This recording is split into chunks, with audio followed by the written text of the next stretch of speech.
കാർഷിക വാർത്തകൾ. കർഷകർക്ക് തിരിച്ചടിയായി റബ്ബർ വില കുത്തനെ ഇടിഞ്ഞു. ഈ സീസണിലെ ഏറ്റവും കുറഞ്ഞ നിലയിലാണ് വിപണി വില. സർക്കാർ ഉയർത്തിയ താങ്ങുവിലയുടെ ആനുകൂല്യം ഇതുവരെ ലഭിക്കാത്തത് കർഷകരെ ആശങ്കയിലാഴ്ത്തിയിരിക്കുകയാണ്. റബ്ബർ വിപണിയിൽ കനത്ത വിലയിടിവ് തുടരുകയാണ്. 4ാം ഗ്രേഡ് റബ്ബറിന്റെ വില 179 രൂപയായി കുറഞ്ഞു. തരംതിരിക്കാത്ത റബ്ബറിന് 174 രൂപയാണ് നിലവിലെ വില.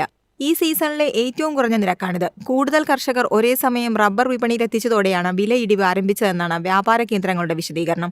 വരും ദിവസങ്ങളിലും ഈ പ്രവണത തുടരാനാണ് സാധ്യതയെന്നും വ്യാപാരികൾ മുന്നറിയിപ്പ് നൽകുന്നു.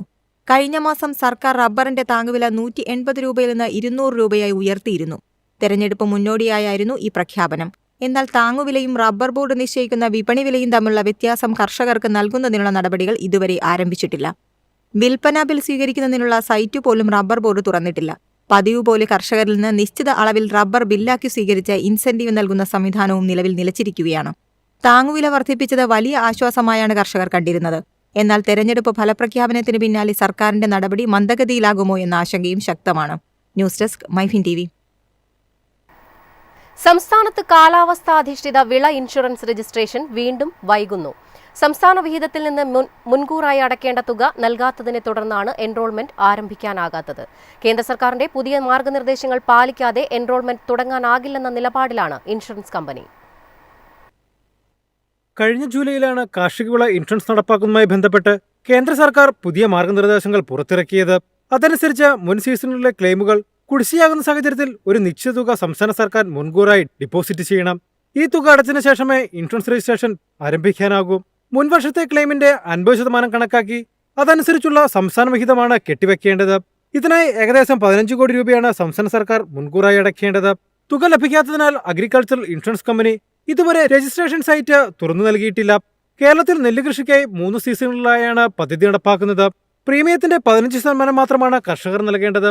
ബാക്കി വിഹിതം കേന്ദ്രവും സംസ്ഥാനവും ചേർന്നാണ് വഹിക്കുന്നത്. മറ്റ് സംസ്ഥാനങ്ങളെ അപേക്ഷിച്ച് കേരളത്തിലാണ് സാധാരണയായി ഇൻഷുറൻസ് രജിസ്ട്രേഷൻ ആദ്യം ആരംഭിക്കാറുള്ളത്. എന്നാൽ ഡിസംബർ 15 കഴിഞ്ഞിട്ടും എൻറോൾമെന്റ് ആരംഭിക്കാനായിട്ടില്ല. തുക ഉടൻ ലഭിക്കുമെന്നും ഡിസംബറിനുള്ളിൽ തന്നെ രജിസ്ട്രേഷൻ ആരംഭിക്കാനാകുമെന്നാണ് ഇൻഷുറൻസ് കമ്പനി അധികൃതരുടെ വിശദീകരണം. അല്ലാത്തപക്ഷം സംസ്ഥാനത്തെ 1 ലക്ഷത്തിലധികം കർഷകർക്ക് വലിയ പ്രതിസന്ധി സൃഷ്ടിക്കും. News desk MyFin TV. നാമക്കലിൽ മുട്ടവില വീണ്ടും റെക്കോർഡ് ഉയരത്തിൽ. ഒരു മുട്ടയ്ക്ക് തിങ്കളാഴ്ച 6.25 രൂപയാണ് വില. ദേശീയ എഗ് കോർഡിനേഷൻ കമ്മിറ്റി പ്രകാരം ഇതുവരെ രേഖപ്പെടുത്തിയതിൽ ഏറ്റവും ഉയർന്ന നിരക്കാണിത്. ചില്ലറ വിപണിയിൽ മുട്ടയുടെ വില 7 രൂപ 50 പൈസയും കടന്നിട്ടുണ്ട്. നാമക്കലിൽ എക്കാലത്തെയും ഉയർന്ന നിരക്കിലാണ് മുട്ടവില. നവംബർ 21-നാണ് മുട്ടയുടെ വില 6 രൂപ 10 പൈസയായി ഉയർന്നത്. ഡിസംബർ 12 വരെ ഈ നിരക്ക് തുടർന്നു. ഡിസംബർ 13-ന് 6 രൂപ 15 പൈസയായി ഉയർന്ന വില 14-ന് 6 രൂപ 20 പൈസയിലേക്കും 15-ന് വീണ്ടും 5 പൈസ കൂടി വർദ്ധിച്ച് 6 രൂപ 25 പൈസയിലേക്കും എത്തി.